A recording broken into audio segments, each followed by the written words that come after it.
Well, good morning. I'm with my good buddy Sean Martin again, and today we're going to talk about the world events right now and what's going on with our lockdown, and we've got a COVID, and it seems that COVID is doing some stuff. And yeah, isn't that something? I've been kind of watching. I don't know about you, but I like going through life with a newspaper in one hand and the Bible in the other. Just kind of, it's a little hobby of mine. I don't get too excited about it, but it's fun to kind of look at that stuff. Well, there's a lot of craziness right now, and so many people are reacting in so many different ways to this. We've got the conspiracy guys, and don't tell me there's no conspiracy. There's a conspiracy. Of course there is. You trying to say people aren't corrupt? I already knew that, so I don't want to go to seed on that. Yeah. And there are those that are absolutely sure that Jesus is coming back Friday at 6 o'clock. Where they get that information? I don't know. Yeah, just setting dates, that kind of thing. Yeah. And I think that there's maybe some those that are concerned about governmental overreach. Well, I think that's a valid concern. It certainly looks like there's, of the persuasion that if you take away a freedom, that it's hard to get back again. Oh, that's true. That's very true. I was thinking about that shoe bomber. We're still taking off our shoes in airports, and that was... Isn't that something? A long time ago. A long time ago. Nobody ever found another shoe bomb in 20 years of how many million fly every year. But yet we've lost the right to keep our shoes on going to the airport. So it is interesting, but I'm a bit providential. Yeah. And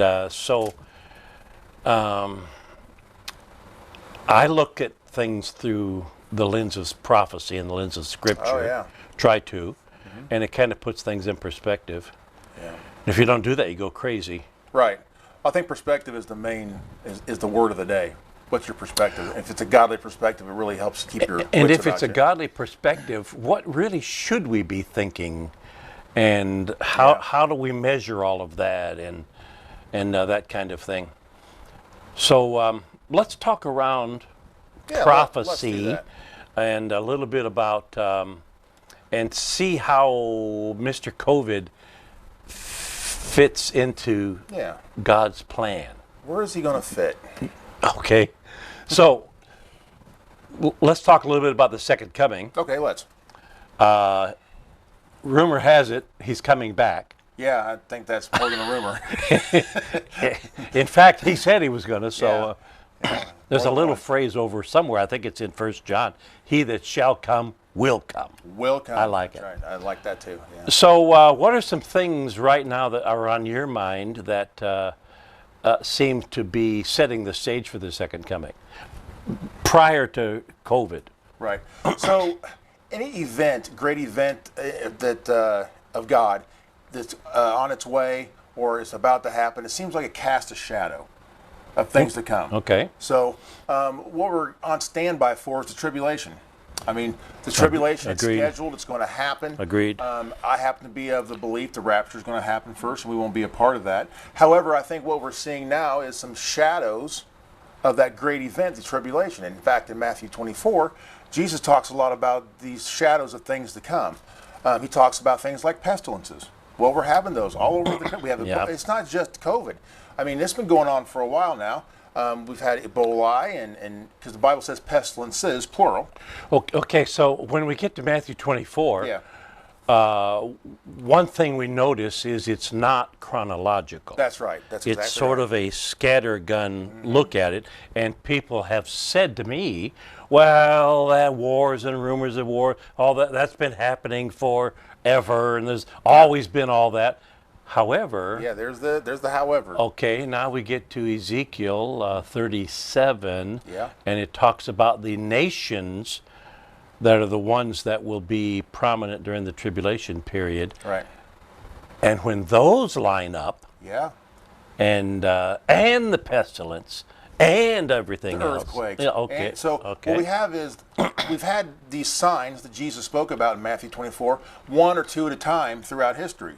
But now what we're having is the convergence of all these signs. Everything's happening all at once. Yeah. Have you heard about all the locusts over in Africa?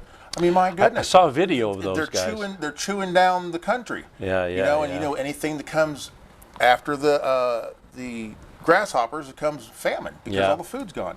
So that's one of the things that Jesus spoke about in Matthew 24 is the famine. So, All right, so let's back up to Israel. Let's back because up. he mentions that also Oh, yeah. in Matthew 24. When the branch is yet tender and brings forth leaves, you know that summer is nigh. Matthew 24, so, you know, whatever, wherever that is. on this side of the page. Oh, towards that's the right. top, Yeah, down here. So, what should we be looking for in Israel or at Israel? Or Right. Well, I believe that Israel is the cornerstone of prophecy. If you want to know God's timeline, keep your eye on Israel. And one of the major things that's happened in the last 100 years is Israel's back in their land. In 1948, Israel became a nation again. Could you imagine having the same conversation in 1901, having no idea how is any of this even going to work? Israel isn't even a nation. a nation at all. And now all of a sudden, here we are. 1920, we never would have thought it. Never would've- 1930, nope, still no. 1940, nah. But 1950, we're like, Guess what? something's happening here. Yeah. Well, I mean, so I think that has a lot. I mean, we can kind of get God's timeline. I mean, so Israel's back in her nation now, and there's we can start putting all these things together, piecing them together. I'm opening my Bible to Acts chapter 10. Okay. So this part here and this part here. So I'm in Acts chapter 10, that's the first place that the Bible turns non-Jewish. That's right. Everything prior to that, House of Cornelius. Jewish. That's right. So now from here on, now we've got other things going on, and we've got world global ministry, global missions, and I think the globalness of the ministry changes all of our focus. Yeah. You know, Old Testament, even the ministry of the priests. Little building in a little town, in a little country, in a little place on the earth. But now all of a sudden, the global initiative, it changes everything. Here we are reaching out. The Bible said that the gospel will go to the ends of the world. Well, we're not far from there. Yeah. I mean, there's not many countries left or corners of the world left that haven't heard the gospel. That's significant. And let's talk about how possible that was in 1920. Not much. Or 30, or 50, or 70. Well, one thing that's really changed the world, and I think we all can agree on this, is technology. Oh, yeah, for sure. You know, technology has changed the world in a way that information is at the touch of a button. Yeah. You know, so Bible is being translated into thousands of languages. It seems like. You know, we used to wonder, I did, how in the world are we going to see two witnesses in the book of Revelation killed and the whole world knows it and they're laying in the street? Well, that wasn't even possible. Just in your lifetime. In my lifetime. Now, don't get hinky here. Yeah. I wasn't going to go there. But you were But, the desert with Moses. But for sure, how would that even be possible? But here we are now. We know exactly how that's How possible. would it be possible that every kindred and tongue and tribe and people could have the gospel message? How is that even possible? Yeah. Well, now we got technology. Now we know. You know, I have a spot on my computer where I can go and watch the Western Wall live anytime I want. Oh, that's cool. There's just a video feed of the Western Wall. Yeah. All the time. And I'm thinking, all you need is two witnesses laying there. And that's how you know. Wow, there it is. Isn't that something? Technology. What a time we're living in. What are you looking at? So I have 2 Timothy chapter 3 opened up to me here, and it's talking about the end times, and here's what it says. And I just kind of like looking at this and thinking about the world around us. And here's what it says in verse 1: "But know this, that in the last days, All right. perilous times will come." Well, I think we're having some perilous times. People are dying. Yeah, And okay, but that's one of those that I would say there's always been perilous times. There always has. People have always been Well, let's dying. read on. Okay. Let's read on. Read on. For men will be lovers of themselves. Okay, we can say that's always been going on. Well, wait a minute now. Hold on. we've technologicalized that. Yeah. Now we even have self-ease. Self-ease. Everybody Facebook. in the Look out. All right, keep going. So all these things are on steroids, pretty much, right? Maybe they've been going on all throughout history. Now we've bumped them up a little bit. So they're lovers of money. Boy, every time I turn my TV on, almost every other commercial is someone trying to sue somebody. Yeah, that's our country for sure. Wanting to sue somebody. Boasters. I think if you took every lawyer and laid them end to end around the world, that would be a good thing. That would be a good start, for sure. Okay. Sorry, Ross. Sorry, Ross. Lovers of themselves, lovers of money, boasters, proud. That goes Facebook. I mean, you got pride oozing out of That's Facebook. what Facebook is. Blasphemers, oh my. Disobedient to parents. You know, just in my lifetime, short lifetime that I've lived, kids have gone from being taken out back to the woodshed and getting a whooping Can't do that anymore. to now it's a timeout. And something very strange here is that about the time that parents were being arrested for spanking their kids in public is about the same time the kids started bringing guns to school. Coincidence? I don't know. Well, you know, we have a prison ministry. We do. We go into Zephyr Hills Prison. We're not allowed to go into the school, though. Right. I wonder if we were allowed to go into the school, would we have to go to the prison? Would we even need a prison ministry? I just wonder. Yeah. So let's look at a few more here. Disobedient to parents, unthankful, my goodness, unholy, unloving, unforgiving, slanderers. How about this one? Without self-control. We are living in a world that has no self-control. They're flying the banner of, if it feels good, do it. Yeah. And that's where we're at. Well, and we're sitting here in a vocational church where a lack of self-control has forced us into a ministry. Yeah.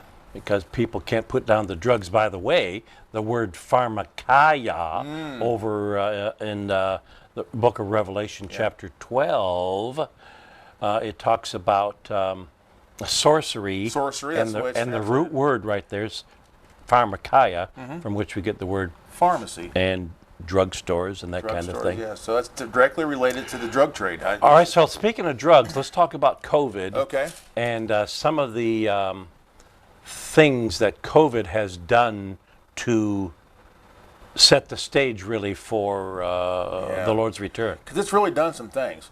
You know, when we come out of this, the world's not going to be the same. We're not going to look at things the same. And you said it before, it's not really so much about a conspiracy theory as it's not a theory, it's a conspiracy. There's a conspiracy going on. We don't want to get our heads all wrapped up in that, though. I don't think. I mean, what are you going to do about it anyway? Nothing. So, except we do wrestle not against flesh and blood. Absolutely. So there's stuff going on at the spiritual level. For and sure. Don't tell me that people aren't evil, and don't tell me that politicians don't lie, and don't tell me that governments aren't, self-interest. And so if we were all perfect, why would Jesus need to go to the cross? I mean, so here we are, right? And that filters all the way up to as high as you can go in government. All the way up. You know, absolute power corrupts absolutely. Okay. We're seeing that happening, and it's just a sign of the times. I really believe that. Well, it's almost like absolute power right now has its training wheels on. Yeah. In every state. Good. That's a very good observation. Because it looks like they're warming up for. We're heading somewhere. For sure. This is scheduled, and if you know where you're going, but don't know how you're going to get there, well, the closer you get to where you're going, the map starts becoming a little bit more clearer. And I don't think, however, that the people that are involved in government and right now they're enjoying their power a little more than they have been, I don't think that they're out to get us and entrap us. They just don't know that they're being allowed to. Yeah, you're right. Yeah. I honestly believe that whether you're a Democrat or Republican, Yeah. you know in your heart, you believe in your heart that you're doing the right thing. But here's the problem with that. How do you the heart's deceitful above all things and desperately wicked. All right. That's exactly right. That's a non-denominational heart, by the way. That's right. So you have these. We don't wrestle against flesh and blood, but against powers, principalities. Let's just say demons, spiritual wickedness, right? So there's these. We're being influenced by things that we can't see. And I think that's a lot of that's going on. We're nearing the end, and I think Satan is really just flinging. He's All like right, a windmill. so let's talk about Antichrist, because Yeah. we know that if you're going to the tribulation period, that there's going to be an Antichrist. In fact, let's run over to Revelation real quick. 13, I think, and we're going to read a little bit there.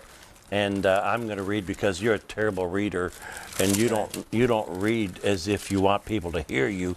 You read as if you're just trying to fill your own brain. How'd I do? That was good.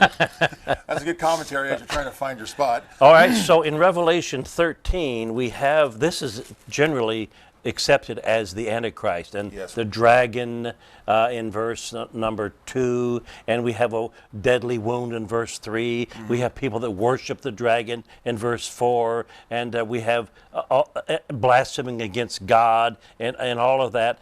And he comes in verse 7 to make war with the saints, and so he's trying to, he's going to take over the world, but he's going to be smooth about it. Yeah. All right, so how does what's going on now, why in the world would anyone want an Antichrist?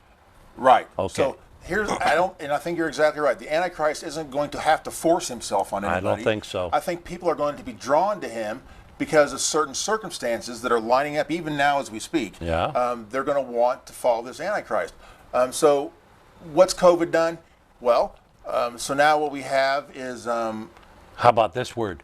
Tracking. tracking. That was exactly what Man. that opens up a door, doesn't Tracking. Okay, so you know, in the book 1984, they talked about this tracking, and it was kind of a biblical thought process. But now, you know, they said, well, we're going to watch what goes on in your house. We're going to know everything. Well, we've invited Siri into our house. it? Yeah. Hey, Siri. There's always a device As listening. if she wasn't listening. Yeah. So we've done it ourselves. We haven't had it forced upon us.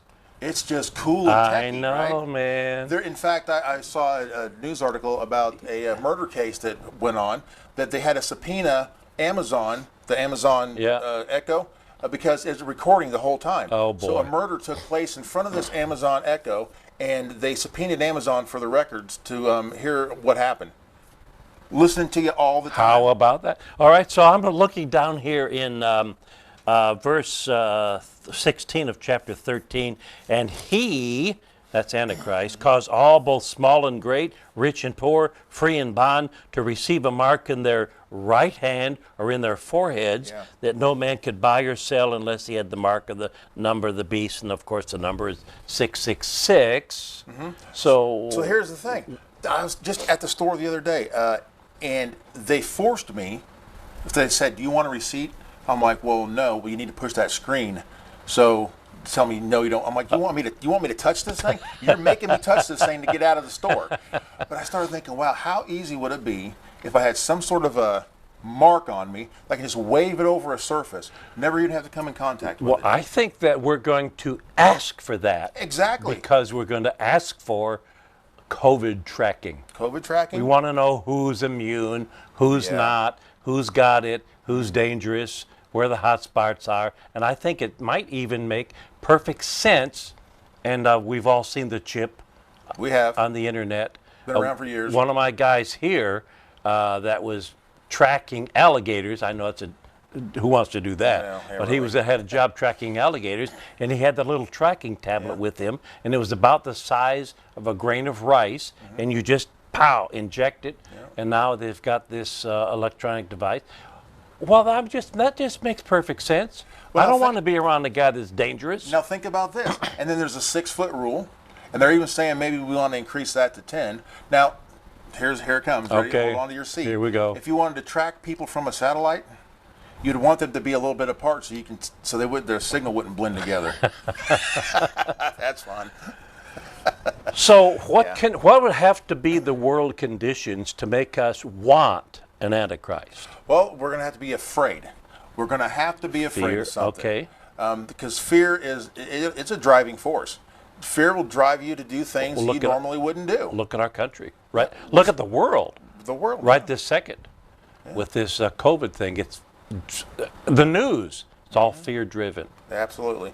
And I think that's part of what we're seeing now. That Governor DeSantis came on the TV yesterday and he laid out all these. Yeah. Did you see this thing? Yeah, I need a haircut. Yeah, needed a haircut. Who doesn't? The facts versus the fiction, Yeah. and some of the facts are just like have been so distorted and inflated that it's just incredible to me. And Yeah. but that's how you're going to get a society Yeah. to want to receive this evil person. Yeah. I think generally speaking, people don't want to receive evil on purpose, but if it's wrapped up in the right package, well, they don't necessarily know that that's what's happening. Yeah. So Well, I think that there has to be a global need. Okay, so right now we're worried about China, and we're worried about what they're doing to us economically, and not just COVID-wise, but for years they've been taking advantage of us financially. They steal all our stuff, and I'll tell you this: the thing that stirred World War II and the Japanese and the Germans was sanctions. yeah, We yeah. sanctioned them into needing to attack us. Yeah. And that happened in the Japanese. They were backed into a corner. They didn't feel they had a choice. And now here we are. By the way, have sanctions ever worked? Not very much. I don't know of any that said we had great success today with our sanctions and this happened and now we're all friends again because we sanctioned them into a corner. Yeah, that usually Now we doesn't all work, love yeah. each other. But there's going to have to come a guy that's going to see the world's going to be in such a state Okay. of disarray and chaos that a guy is going to come along and say, "Can't we all just get along?" And here's my plan to make that happen. So he's going to try to unite us on a global scale. Well, something's got to happen in Israel because we got Yeah. these Muslim and Arab Something's gotta give. population, and they all want the same land, and so something's got to happen there that says we're going to work this out in some logical way, and it's going to make people happy. I can't imagine what it is, but I couldn't imagine cell phones either. So That's true. Yeah. So we have we know very well what the Jewish people want. They want their temple back. They want to go back to temple worship. In fact, the book of Daniel talks about the abomination of desolation. So the Antichrist will stand in the temple. well, and Jesus quoted that in Matthew Jesus 24. quoted that, giving it plenty of Yeah. validity. So we know that this is going to happen, but how in the world can the Antichrist stand in the temple when there isn't one? Well, So we that need means one, one's got to be built. Okay. Well, I don't know. Marcia talks to me about the Temple Institute. in I've Israel. been there. You've been there. I've been there. So they're ramping up for a Yeah, temple. for sure. So all we have to do is decide where we're going to put this thing. Well, there we have the Dome of the Rock. Now we got to get rid of that, We got to figure all this out. and but that's going to cause trouble. yeah, it is. Yeah, when that happens. So, should we sell all we have, move to a mountaintop that we don't have in Become this? a prepper. This is Hillsborough County. Do we have a hill? Start digging holes and putting all of our food in? I don't think so. I think what manner of people should we be knowing these things? Yeah. That's a good question. And for me, here's what I've been doing. I really haven't changed my mode of operation at all since this whole thing started. I've been very careful not to, because as these times get darker and darker, I want to make sure that everyone understands, to the best of my ability, that we don't put our trust in a government. We don't put our trust in the COVID tracking. We don't put trust in, we put our trust in the Lord Jesus Christ. So I want to kind of look and set myself apart in a way that people ask me, well, what has he got that he's calm, cool, and collected about this whole thing? Because then I can share Jesus. That's my motivation. It's easy to get trapped into the lunacy and Yes. start discussing every little conspiratorial idea. But But what does that do? It distracts you from totally. the mission. Yeah. What's the mission? Totally. Let's talk about the mission for a minute. Yeah. We know we can spend hours going through this stuff and go through it. We can parse it all out and find all kinds of cool things that are happening right now that lines up with the Bible and prophecy. But the long and the short of it for me is what are we going to do about it all? So let's say we know all these things are going to be coming to fruition. We know they're true because the Bible says it is. What are we going to do about it? Well, I'll tell you what happened. I have had some considerable experience in this Yeah, area. Okay, I remember that back in, let me think when, when the World Trade Center was bombed, and you looked over in Iraq, and when the Gulf War started, and Saddam Hussein lit up the oil fields, I thought, well, there's the first fires of Armageddon right there. Yeah. That's what it's going to look like. But if you go off telling people that, Yeah. it's too wacky. It isn't productive enough to lead them to Jesus. Right. So I think you have to be careful about all these, drawing all these things together, because frankly, we've been doing that for a couple hundred years. Yeah, so it's starting to lose some of its, I don't know, it's starting to lose some of the strength, trying to scare people into heaven. And the looniness of it. Yeah, it makes you look like a wacko. Yeah, it does a little bit. And the world system has purposely Okay, so done that. what would be the what would be the draw then? Well, so I think the draw has to be, you have to present yourself in a way and live your life in a way where people see that. Live your life before men. Let your light shine before men, right? So I think you have to do that in order to get people to draw to you, so you can tell them about Jesus. Well, explain to them what you have, why you're so calm, why you're so patient with this. I have a mantra: follow the pain. Yeah. And all you have to, and there's so much low-hanging fruit in the world. There's pain everywhere, and that really what started us here on Vocational Church is the pain, and it's led us to lead dozens, maybe a couple of hundred, even to the Lord, and their girlfriends and parents, and so following the pain is generally successful. Yeah, and I think that it's worked really good for you, right? And I've taken up that over the years, that mantra, and kind of used it as my own on several occasions. Well, one thing that I've noticed that is happening here lately, it seems like a lot of people's mind are on God through this COVID-19, and so many people have been asking me. I mean, I'm getting questions. It used to be the number one word was Googled was God. Now it's where's my check? Yeah, right. But people have their mind on God. Right? They're asking questions about God. Why would God allow COVID-19? Okay. Why would God allow so much pain and suffering in the world? Why? God got, well, okay. So why would God allow COVID-19? Think about this for a second. Well, everybody's mind is on God right now. Yeah, how about Maybe that? that's why. Yeah. God has a different plan than what we generally have. Yeah, He's yeah. trying to reconcile people to himself. So I think he's allowing So certain why things does to happen. God allow pain anyway? I mean, why don't we just all sit by the river and Well, I think a better sip question is lemonade? why does God allow so much pleasure? I know, that is interesting, isn't it? Yeah. But I think it's pain that drives us to Him. Absolutely. Absolutely. Suffering according to the will of God. And You've heard of this jailhouse religion? Absolutely. I've lived it. Well, we've got guys in our house right now that got forced into God in during bad times. Yeah. And I don't mind jailhouse religion. At least it opens a door. Well, it shows you God's working, right? All right, so let me tell you what happened years ago. Go ahead. I was, I mean, almost 50 now. I was pastoring a church, but prior to that, I had been out and about in the world and learning to lead people to the Lord. And then it kind of led me into the ministry. And so some of those experiences that I had bled over into the ministry. So here's one particular one.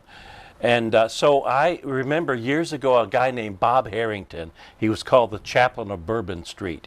And he'd get on the television and he would debate Madalyn Murray O'Hair, and it was just a sort of a sideshow, and not much became of it. Right. But he preached it in a meeting one time, and I was there, and there were several hundred people, I mean maybe a couple of thousand. And he preached this sermon about the second coming of Jesus. Yeah. And he kept saying, the next sound you hear might be the sound of the trumpet. Right. So then he'd preach another point, and then he'd go back to that again. And he got another point, and the mark of the beast, and the chips, and the all that. And so then he'd say, and the next sound you hear might be the sound of the trumpet. Then he went like this, and he... If somebody had blown a horn right there, the whole church would have got raptured. Yeah. So here's what I did. When I became a pastor, I remembered that. And so I preached a sermon like that because I thought it was the cool thing, and I was trying to be a cool preacher anyway, you know. And so I preached a sermon, and I had people convinced right there that, you know, it's almost over, boys and girls. Well, that was in 1970, the late 70s. Yeah. Well, there was a girl in the audience, and a teenager, and she, instead of having thoughts of Jesus, she was having thoughts of, what am I missing in life? What am I going to miss? And so she went down that path, and she went out and she got pregnant. And then she ran away from her family because she thought she was going to miss too much if Jesus came back. Oh, boy, yeah. And so I backed up and went, oh my gosh, what have I done? I've convinced people that, you know, well, that was 40 years ago. Yeah. So I turned around and I preached a sermon called He Hasn't Come Yet. And how many times people thought He was going to come and He hadn't come yet. Yeah. So here's this is what I took away from all of that experience. We need to live our life as if He's coming today, but plan as if He's not coming in our lifetime. Amen. And if we don't do that, then we're going to look crazy when He doesn't come, because so far He hasn't. Right. I wouldn't recommend making a sign standing on a street corner saying the end is near. You know. Well, they tried that. They tried that. Didn't work. One thing we know for sure is that He's one day closer coming today than He was yesterday. That's what we know for certain. Fact. And I would say to believers, don't worry about it. I mean, don't get all wrapped up in the lunacy of the world, because God is not wringing His hands. That's right. Everything that's going on in the world right now is lending itself toward what God's going to turn into, the rapture of the church. We're going to Armageddon, and one day we're going to come back and rule and reign with Him 1,000 years. That's right. And so that will be my punchline. The punchline is do the right thing. The next right thing. If you have people that aren't believers, I wouldn't wait too long. I'd go and try to win them. Right. I think at the very least, what this shows us is we need to increase our sense of urgency. I mean, Yes. even if Jesus doesn't come back in our lifetime, what's a sense of urgency going to hurt? Yeah. All it's going to do is get more people into heaven. Now, remember when He was supposed to come in 1988, and the guy wrote the book and had this calculation? Oh, boy. Okay, so here's what happened. I said, you can't set a date like that, you know, and but I'll tell you what did happen. It got into me. I got a little urgent, and I went out and I made sure my kids knew the Lord, and I started, and I led some people to the Lord, and that sense of urgency, that's the problem with predicting things that don't happen. Right. Because when you lose it, when it doesn't happen, now you go back to sleep again. Yeah. Yeah, so living a life with a sense of urgency can be exhausting if you don't have the right perspective. It is, yeah. Right? So what's the perspective today? Plan as if He's not coming back in your lifetime, but live as if He is. People around you, and I don't think you need to be gospel attacking people. Right. I think you just be sensitive to their needs, and before long you'll find an opportunity. It might be a week or a month or a year before they finally, the time is exactly right. Well, you know, that's what Jesus did, right? He met a need, and then He gave them the gospel. I mean, how many people did He feed in His ministry, right? Yeah. That wasn't all just for the sake of feeding people. That was the sake to draw them in and, share the gospel. Well, in my early years of leading people to the Lord, I got good at squeezing a prayer out of people. Yeah, we don't want to do that. Well, it's, and you think to yourself, well, what if I don't? And Jesus comes back. Now what? But I think we just need to dial that back a little bit and say, the time will be right. We need to realize that it's really, we're just a willing participant. We're not really doing anything anyway. God's the one that draws them. God's the one that saves them, Yeah. and God's the one that sanctifies them. Yeah. So what we are, we're just messengers. We're ambassadors for Christ. Let's just be ambassadors. Just represent the place that we came from, where we come from, heaven. Represent that place well, and let the Lord do. And maybe we should have more interest in loving people into the kingdom. Yeah. Because if we do that and don't accost people, instead we draw people. I think we've got to be careful. We want to jolt people at times to get their attention, but we don't want to, smack them. We don't want to pin them down and make them say Jesus, right? We want to maybe give them one of the things that we did over Easter. I think we might have talked about this last time we were here. We held up signs on Easter Day. No one couldn't go to church anyway. Yeah. And we were 10, 12 feet apart, and we just had a nice little gospel message and signs. We had a lot of response out of that. Well, that was something different. Maybe I pray that God used that to get people to thinking what he's, it's kind of passive, but still. One of our guys in the house right now is concerned about his daddy. Yeah. And he wants me to go see his dad. I'm there. Yeah. I'm there. Absolutely. Let's go see him. And he said, I don't know what to say to him. What should I say? We were in the neighborhood. And I said, no, tell him I want to introduce you to the man that's helped me change my life. Just do that. Yeah. And I think Tell him about Jesus. Yeah, then when we get there, then we'll do that. So. Well, I think what's the great part is we have a testimony. Each one of us has a testimony. And so many people, they'll say to me, Sean, I don't have a testimony like yours. I don't have anything exciting. Thank God, I don't want your thinking, story. Well, yeah, I don't. Who would in their right mind? But there is a story. All you have to do is tell people about the time you realized you needed a Savior. Yeah. Tell that story. Yeah. Simple as that. All right, so let's sign out of this, and maybe we'll get this posted on the website before Jesus comes. Maybe not. Maybe not. But that's my prayer. I want out of here. I'm getting older, Let's do this. I'm on the other side of the hill. Yeah. So all right. But until he comes, keep looking up. There we go. Because our redemption draweth nigh. Take everything and filter it through the Bible. That's right. Don't worry about what the press has to say. That's for sure. All right. See y'all. God bless. God bless.